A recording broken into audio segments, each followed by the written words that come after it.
খুশি আয়েশা সখী সবাই এসেছে, আম্মা গিটার তলায় আজি তারা হেসেছে, রাধুনীদের রাধাবার কইরা গেছে ঘুম, বৈশাখ মাসের এই দুপুরে নেই যে কারো ঘুম, বাপ মা তাদের ঘুমিয়ে আছে এই সুযোগে, বনভোজনে মিলেছে আজ দুষ্ট কোটি মেয়ে, কেউ বা বসে হলদি পাকে, কেউ বানাবে ভাত, কেউ বা বলে দুত্তরি ছাই পড়ে গেল হাত।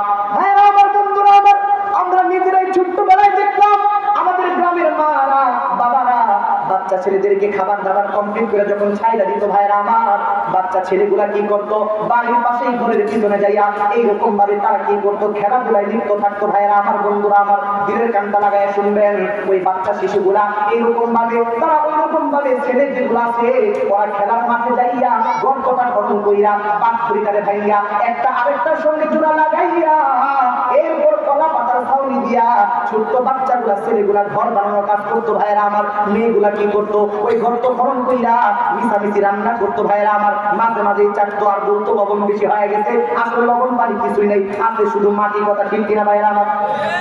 এই বাপদা পরো আজ কোনা বরসারে সরবে, এই বাপদা পরো আজ কোনা বরসারে সরবে, দর্দে দিল মোর গানে গিরফতার চেদানি। দুরূদ শরীফ পড়ি সবাই আমরা। আল্লাহুম্মা সাল্লি আলা মুহাম্মাদিন ওয়া আলা আলি মুহাম্মাদ কামা সাল্লাইতা আলা ইব্রাহিম ওয়া আলা আলি ইব্রাহিম ইন্নাকা হামিদুম মাজিদ। আল্লাহুম্মা বারিক আলা মুহাম্মাদিন ওয়া আলা আলি মুহাম্মাদ কামা বারাকতা আলা ইব্রাহিম وعلى آل إبراهيم إنك حميد مجيد। আলহামদুলিল্লাহ।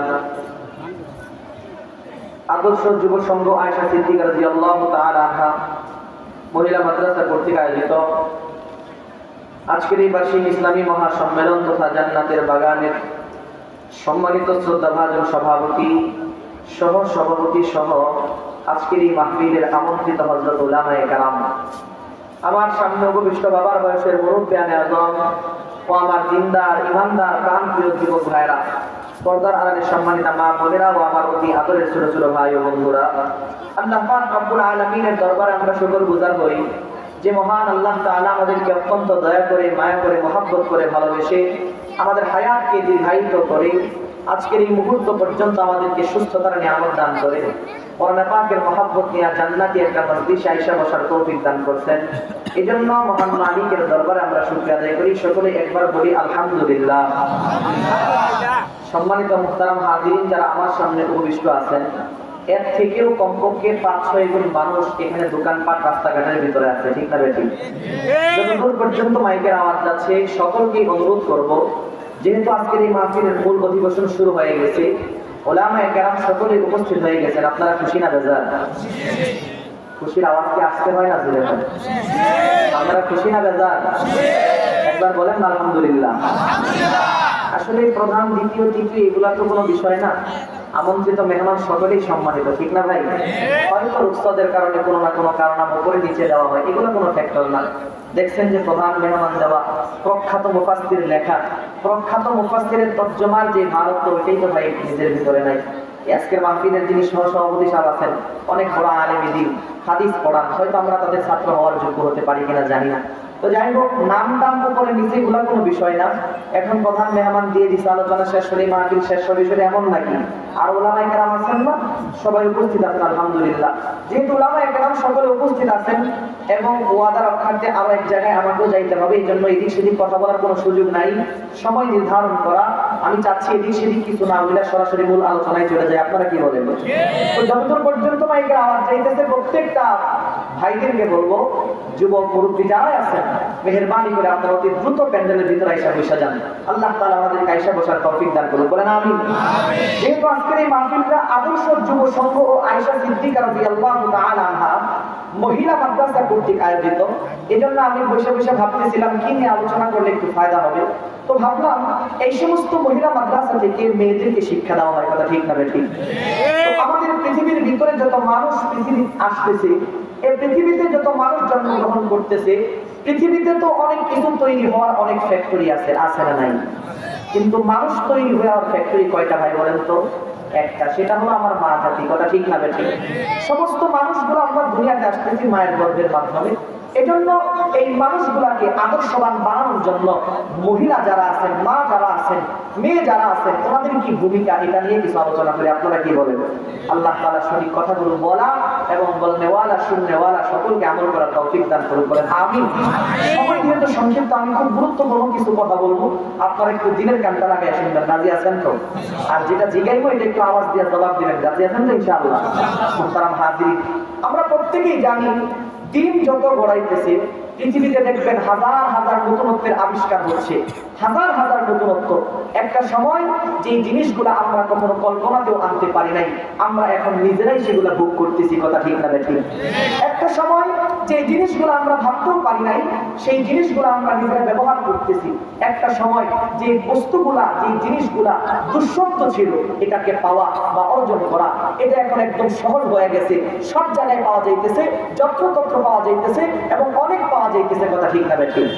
খুব ভালো করে শুনবেন, একটা সময় এমন ছিল, আজ থেকে 50 বছর পূর্বে যদি কোনো মানুষ বলতো এখান থেকে আওয়াজ করলে আমেরিকা থেকে শোনা যায়, মানুষ তারা কি বলতো? পাগল বলতো না? শুধু পাগল না, মহা পাগল বলতো। কেন? কারণ হলো আমেরিকা তো পৃথিবীর এক প্রান্তে, বাংলাদেশ হলো আরেক প্রান্তে। তো এখানকার আওয়াজ আবার এত দূরে যায় কেমনে? কারণ বেশি দূরত্ব হওয়ার কারণে আমেরিকাতে যখন রাত দুপুর, বাংলাদেশে তখন দিন দুপুর। তো এখানকার আওয়াজ আবার এত দূরে যায় কেমনে? কথা ঠিক না ঠিক? কিন্তু তথ্য প্রযুক্তির এই যুগে আপনারা বলেন তো দেখি, এই মোবাইল ফোন আবিষ্কারের মাধ্যমে এখানকার আওয়াজ আমেরিকাতে শোনা যায় কি যায় না? আপনারা কথা বলবেন, যায় কি যায় না?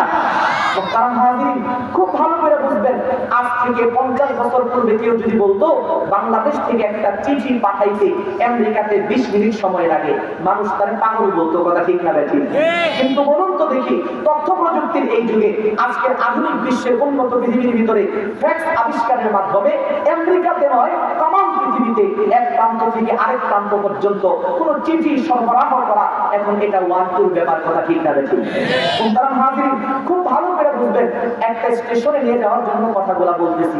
একটা সময় আমরাই ছোট সময় দেখতাম এই যে আপেল, কমলা, মালটা, আঙ্গুর, এই ফলগুলা কিন্তু যত্রতত্র পাওয়া যেত না। কথা ঠিক না ঠিক? জেলা শহরে যাওয়া লাগতো, আবার মৌসুমে পাওয়া যেত। কিন্তু দিন যত গড়াচ্ছে, উন্নত আজকের পৃথিবীতে এই ফলগুলা পাওয়ার জন্য কি জেলা শহরে যাওয়া লাগে, না গ্রামের ছোট দোকানেও পাওয়া যায়? সব জায়গাতেই পাওয়া যায়, সারা বছর পাওয়া যায়। কথা ঠিক না ঠিক? বুঝাইতে চাচ্ছি, দিন যত গড়াইতেছে অনেক কিছু অ্যাভেলেবেল হচ্ছে, সব জায়গায় পাওয়া যাচ্ছে। কিন্তু দিন যতই গড়াইতেছে একটা জিনিসের ক্রাইসিস দেখা দিচ্ছে। সেটা শুধু আমাদের সমাজে নয়, আমাদের দেশে নয়, তাম পৃথিবীর মধ্যে এটার চূড়ান্ত ক্রাইসিস। সেটা কি? সেটা হলো ভালো মানুষ। কথা ঠিক না ঠিক? সুতরাং হাজির, তর্জমা ভালো বুঝবেন কথা। মানুষের কিন্তু কোনো অভাব নাই। মানুষ 5 থেকে 50 বছর পূর্বে একটা গ্রামে যে পরিমাণ মানুষ ছিল, আজকে তো একটা মহল্লাতেই তার চেয়ে কয়েকজন বেশি মানুষ। কথা ঠিক না ঠিক? পথ চলতে গিয়ে দেখবেন রাস্তার মোড়ে মোড়ে ছোট ছোট দোকানগুলাতেও হাজার হাজার মানুষ, শত শত মানুষ রাত বিরাতে আড্ডা দিয়ে কাটাইতেছে। মানুষের কোনো অভাব নাই, কিন্তু সব জায়গাতে ভালো মানুষের অনেক অভাব আছে। কথা ঠিক না ঠিক? সুতরাং হাজির, আমাদের দেশে অনেক শিক্ষক আছে, ধর্মীয় শিক্ষক বলেন আর জেনারেল শিক্ষক বলেন, অনেক শিক্ষক আছে, কিন্তু আদর্শবান শিক্ষকের অভাব আছে। কথা ঠিক না ঠিক? আমি আমাদের কথা বলি, আমাদের দেশে অনেক ইমাম আছে, কিন্তু আমাদের ভিতরেও ইমাম যারা আছে আমরা, আমাদের ভিতরেও আদর্শবান ইমামের বড় অভাব আছে। কথা ঠিক না ঠিক? এই কথাটা আপনারা বলতে সংকোচ বোধ করতেছেন, সঙ্গত কারণে ওলামায়ে কেরামদেরকে মহব্বত আর ভালোবাসা, ভক্তি শ্রদ্ধা করার কারণে। কিন্তু আমি যে দৃষ্টিকোণ থেকে বলতেছি, সে দৃষ্টিকোণ থেকে আদর্শবান ইমাম প্রতি বড় অভাব আছে। কথা ঠিক না ঠিক?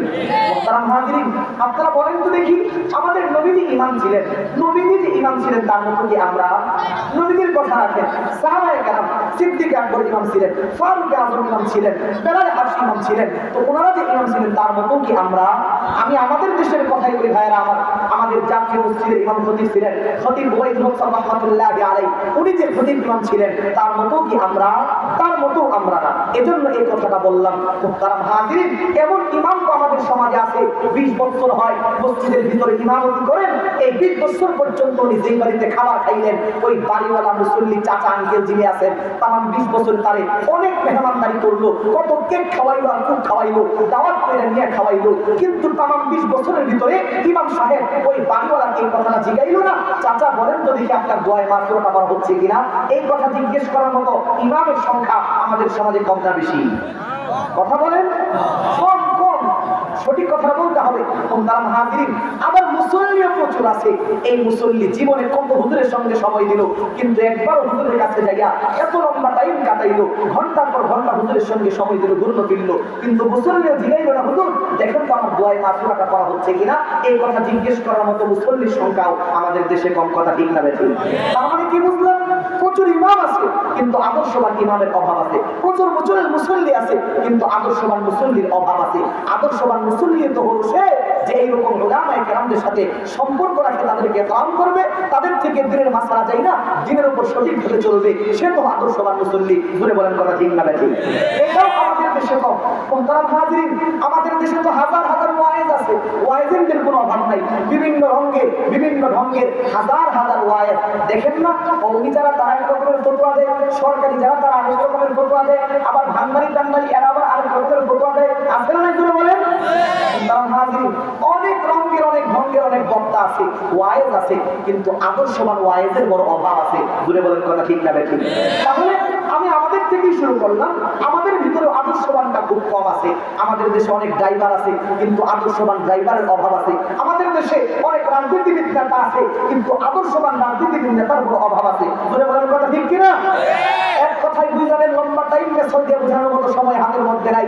এক কথায় বুঝেন, আদর্শবান হুজুরের অভাব, আদর্শবান মুসল্লির অভাব, আদর্শবান ড্রাইভারের অভাব, আদর্শবান শিক্ষকের অভাব, আদর্শবান ছাত্রের অভাব। এক কথায় সব জায়গাতেই ভালো মানুষের চূড়ান্ত ক্রাইসিস। কথা ঠিক না বেঠিক? মুহতারাম হাজিরিন ও মুরব্বী বাবা, যদি আপনি আপনার সন্তানকে বিয়ে করাইতে যান, আমাদের দেশে কিন্তু মেয়ের কোনো অভাব নাই, ঠিক কিনা ভাই? কিন্তু ছেলে সন্তানকে বিয়ে করাইতে গেলে সহজেই কোনো আদর্শবান মেয়েকে বিয়ে দিতে গেলে কিংবা ছেলেকে বিয়ে করাইতে গেলে সহজেই কোনো আদর্শবান ছেলে খুঁজে পাওয়া যায় কি? মেয়ে খুঁজে পাওয়া যায় কি? তার মানে অনেক নারী আছে কিন্তু আদর্শবতী নারীর অভাব আছে। কথা ঠিক না বেঠিক?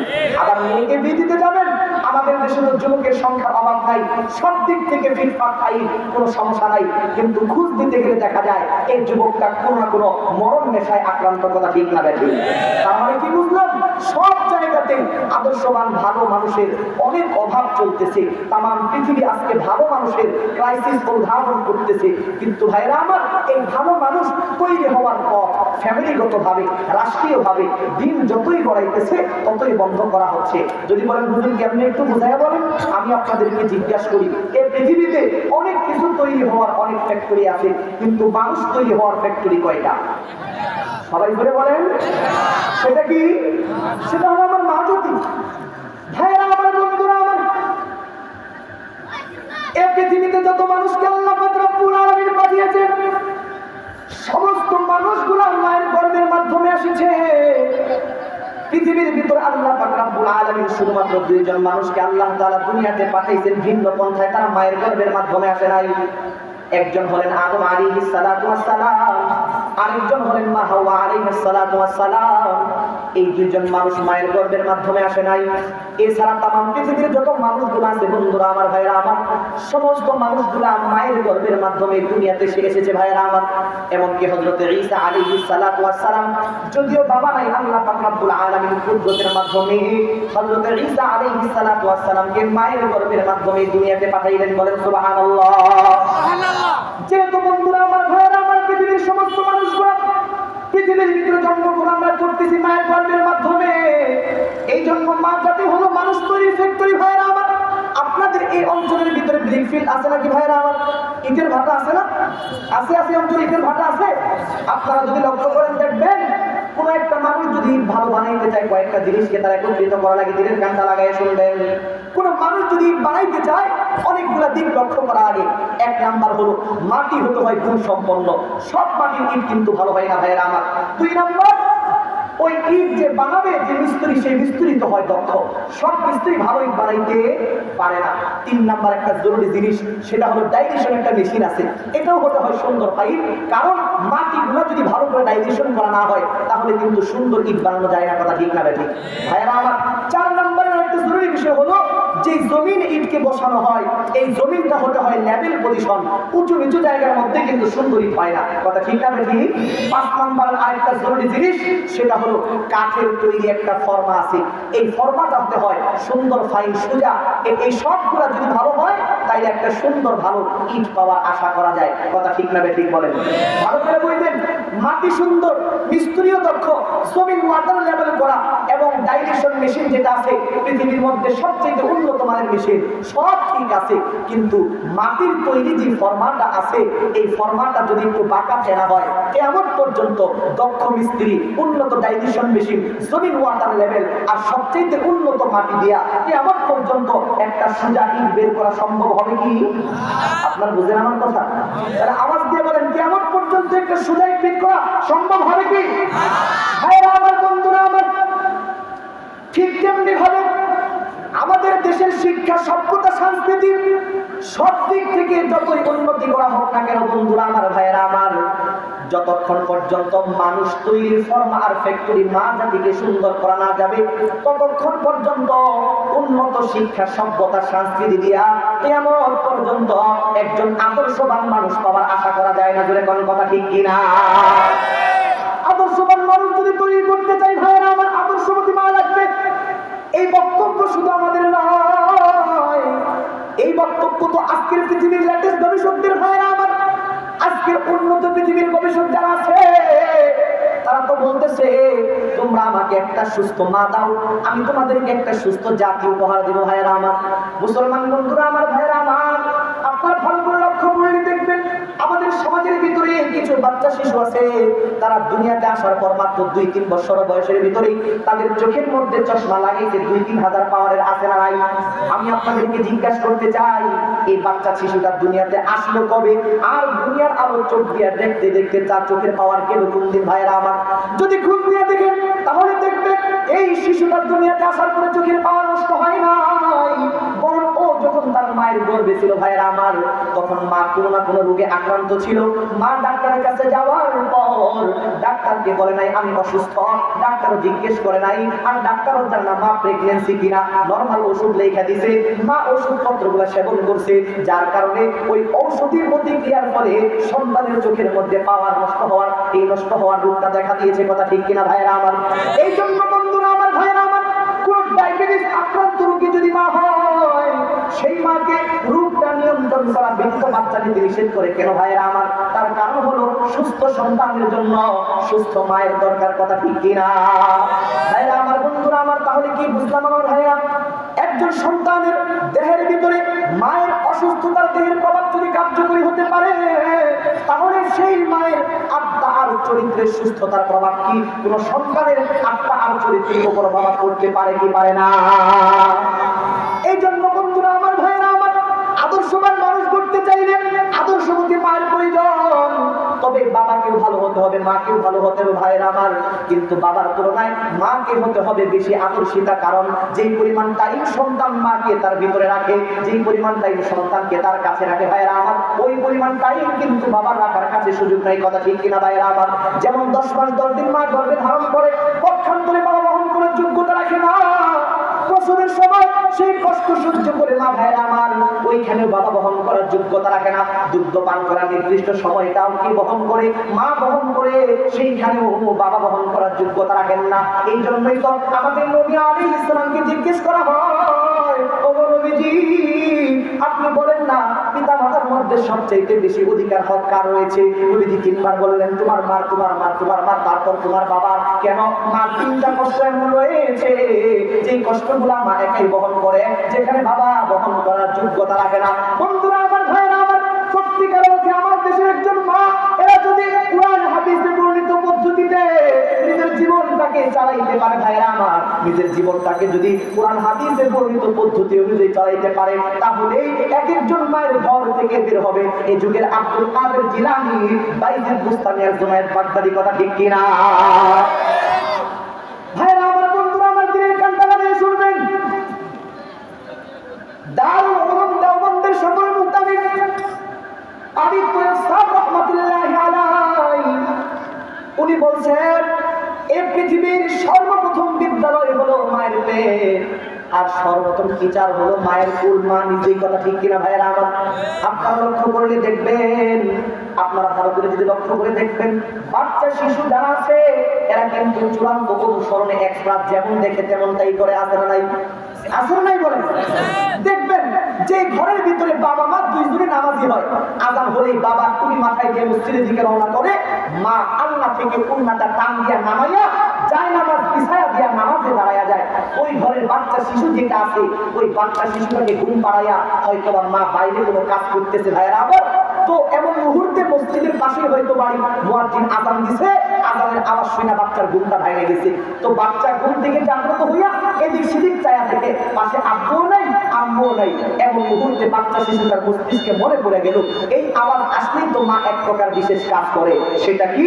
তো বাচ্চাটা চোখে থেকে নাই না, যায় নামাজটা নামাইয়া নামাজরত অবস্থায় দাঁড়াইয়া মার মতো করে সিজদারত অবস্থায় পড়ে গেল। আল্লাহু আকবার বলেন। তার কারণ হলো সে তার মাকে দেখছে এই আওয়াজ আসলে এইভাবেই জমিনে নুয়ে পড়তে হয়। বলে বলেন আল্লাহু আকবার। পক্ষান্তরে যাদের ঘরে বাবাও বিড়ি খায়, দাদাও বিড়ি খায়, ভাইও বিড়ি খায়, এদের বাড়িতে গেলে দেখবেন ওদের বাড়ির বাচ্চা শিশু যেটা আছে ও কি করে, ওই পাঁচ খড়ি শোলা যেটা আছে এটারে ভাঙিয়া বিড়ি সাইজ বানাইয়া তার মাথার মধ্যে আগুন জ্বালাইয়া জঙ্গলের ভিতরে গিয়া বাপ দাদার সুন্নত জারি করে। কথা বলেন ঠিক কিনা? এই কথাগুলাই কবি বয়ান করতেছেন। কি বলেন?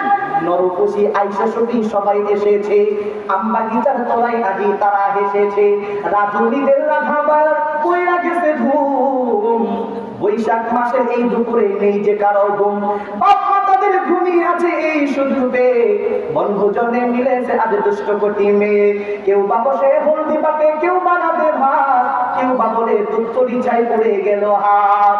হ্যাঁ আমার বন্ধুরা আমার, আমরা নিজেরাই ছোট্টবেলায় দেখলাম আমাদের গ্রামের মারা বাবারা বাচ্চা ছেলেদেরকে খাবার দাবার কমপ্লিট করে যখন ছাইলা দিত ভাইরা আমার, বাচ্চা ছেলেগুলা কি করতো, বাড়ির পাশেই ঘরের পিছনে যাইয়া এইরকম ভাবে তারা কি করতো, খেলাধুলায় লিপ্ত থাকতো ভাইরা আমার। বন্ধুরা আমার, দিনের কানটা লাগায় শুনবেন, ওই বাচ্চা শিশুগুলা এইরকম ভাবে তারা ওইরকম ভাবে ছেলে যেগুলো আছে ওরা খেলার মাঠে যাইয়া গর্তটা খনন কইরা পাথরিটারে ভাইয়া একটা আরেকটার সঙ্গে জোড়া লাগাইয়া এরপর কলা পাতার ছাউনি দিয়া ছোট্ট বাচ্চাগুলা ছেলেগুলা ঘর বানানোর কাজ করতো ভাইরা আমার। মেয়েগুলা কি করতো, ওই গর্ত খনন কইরা মিশামিশি রান্না করতো ভাইরা আমার। মাঝে মাঝে চাটতো আর বলতো লবণ বেশি হয়ে গেছে, আসলে লবণ পানি কিছুই নেই, আছে শুধু মাটি। কথা ঠিক কিনা ভাইরা আমার?